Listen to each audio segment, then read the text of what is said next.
mahihindik na pangyayari sa Hollywood noong late 60s. Isang krimen na hindi malilimutan sa mundo ng showbiz. Ang pagkakapaslang sa actress na si Sharon Tate.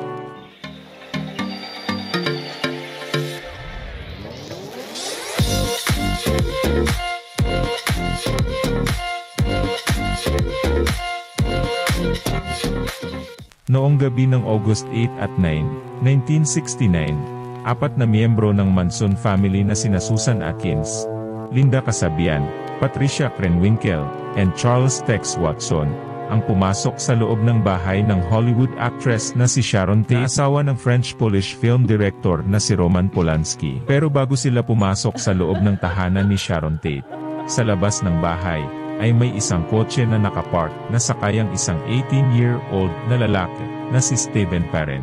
Habang nakapark ay lumapit dito si Charles Tex Watson at binaril si Stephen Parent ng sunod-sunod na agaran namang ikinasawi nito.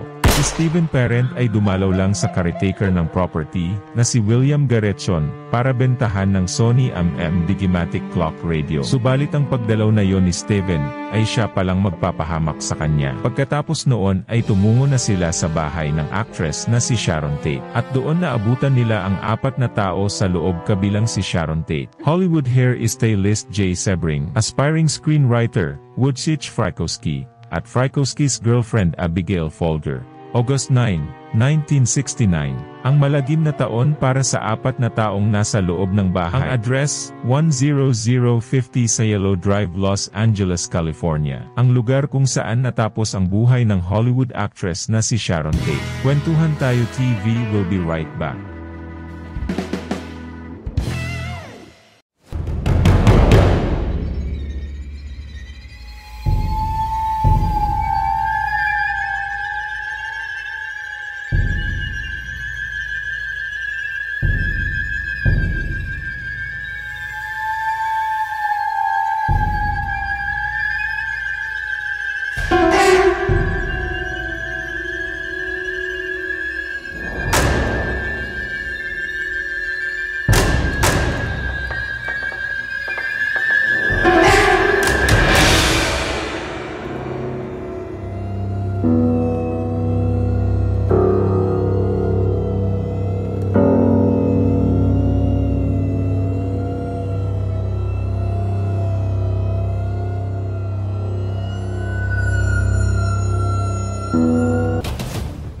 Kayo ay nanonood sa Kwentuhan Tayo TV.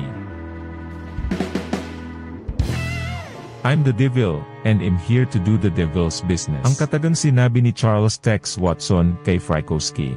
Nang makapasok sa loob ng bahay nila Sharon Tate sina Tex Watson, ay nabungaran nila ang natutulog na si Frykowski. Agad sinipa ito ni Tex. Nang magising si Frykowski, ay agad tinanong nito kung sino sila, sabay sabing, "Ako ang demonyo, at I'm here to do the devil's business." At tinali nila sa lig sina Sharon Tate at Jay Sebring na magkasama at dinala sa living room. Samantalang tinali din nila sina Frykowski at Abigail. Nagmamakaawa sina Sharon Tate at Jay Sebring na wag silang sasaktan at buntis si Sharon Tate nung panahon na yon. 8.5 buwan siya nagdadalang tao. Si Jay Sebring ang tahasang pumuna sa masamang pagtrato nila Tex kay Sharon Tate.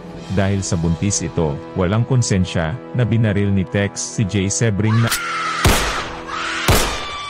agad na kinamatay nito. Bagamat wala si Charles Manson sa pinangyarihan ng krimen, siya naman ang nag-utos para paslangin ang mga tao na nakatira sa loob ng bahay na yon sa 150 Cielo Drive.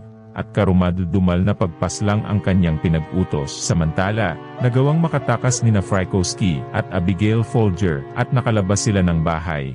Ngunit naabutan sila nina Watson at Krenwinkel at pinaslang sila. At eto na ang huli, pinuntahan nila Atkins at Watson si Sharon Tate. Nakikiusap sa kanila si Sharon Tate na buhayin siya alang-alang sa sanggol na sa kanyang sinapupunan at gawin na lang siyang hostage. Ngunit hindi siya pinakinggan ng mga ito. At agad-agad pinaslang nila ang Hollywood actress na si Sharon Tate. At sa utos ni Charles Manson, sila ay mag-iwan ng sign bago sila umalis sa lugar na yon. At si Atkins ay nagsulat sa pinto gamit ang dugo ni Sharon Tate at nilagay niya ang salitang pig.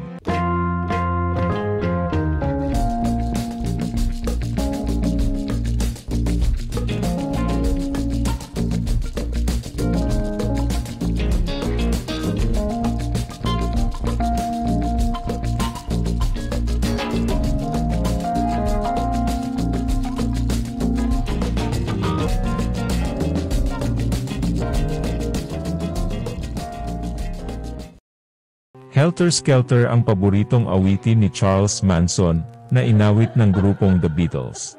May malaking partisipasyon si Charles Manson sa pagkakapatay sa Hollywood actress na si Sharon Tate at sa 3 kasama nito sa bahay ni Sharon Tate. Si Charles Manson ang nag-utos. Masama ang loob ni Charles Manson sa record producer na si Terry Melcher, na pinangakuan si Charles Manson na gagawa nito ng record contract, pero hindi itinuloy ni Terry Melcher. Kaya naman lumalim ang sama ng loob ni Charles Manson.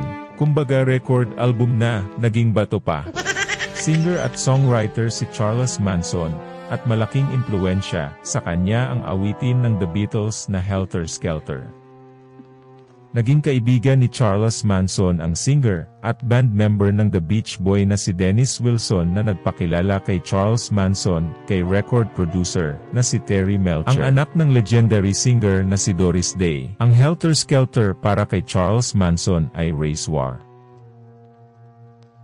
Excited at matutupad na ang pangarap ni Charles Manson na makagawa ng record album, pero biglang nag-back out si Terry Melcher.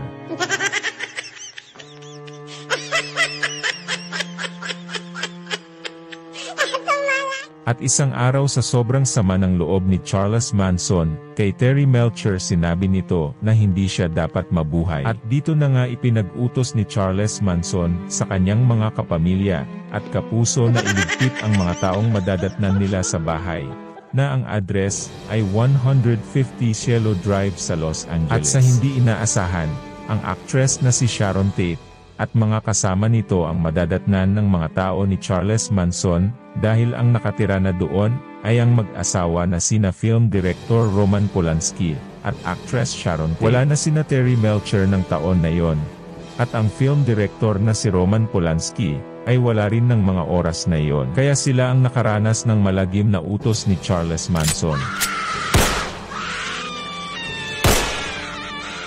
Abangan sa susunod kung ano ang connection ni Bruce Lee sa actress na si Sharon Tate at kay film director Roman Polanski. Kaya mga kakwentuhan, mag-subscribe na at mag-like dito sa mga topic natin sa Kwentuhan Tayo TV.